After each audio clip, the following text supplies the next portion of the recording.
திரு உதயநிதி ஸ்டாலின் அவர்கள் வந்து எதிர்க்கட்சி தலைவர் அவர்கள் வந்து ஒரு விமர்சனம் வச்சார்.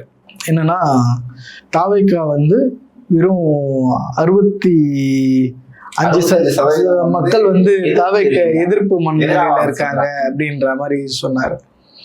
அதே டைலாக்கு தான் திரு பழனிசாமி அவர்களும் தாவேகா மீது 65% மக்கள் வந்து எதிர்ப்பு மனநிலையில இருக்காங்க அப்படின்னு சொல்றாரு.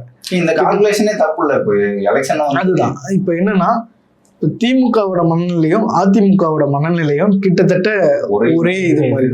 நம்ம முந்தைய பேட்டிலேயே சொல்லிருப்போம், எல்லாருமே யார் அடிக்கிறாங்க? விஜய் அடிக்கிறாங்க. இன்னைக்கும் அதே தான் தொடருது.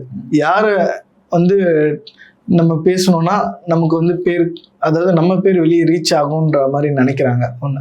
இன்னொன்னு, இது வந்து இந்த நாட்டை வந்து ஒரு 2 கட்சி வந்து ஆட்சியை பண்ணி, அதாவது 2 கட்சி மட்டும்தான் வாக்கெடுப்புல கலந்துக்கிட்டு அதுல யார் அதிக மக்கள் ஆதரவு பெற்றிருக்காங்க அப்படின்னு டிசைட் பண்ணி நம்ம வந்து 2 கட்சி மட்டும் போட்டியை வச்சு அதுல யார் அதிக வாக்குகள் பெற்றிருக்காங்க அப்படின்னு சொல்லி நம்ம அவங்களுக்கு வந்து ஆட்சி அதிகாரத்தை தரதில்லை.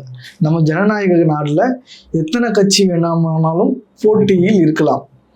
அதுல யார் அதிகமாக பெரும்பான்மையை பெறுறாங்களோ அவங்க ஆட்சியை அமைக்கலாம்.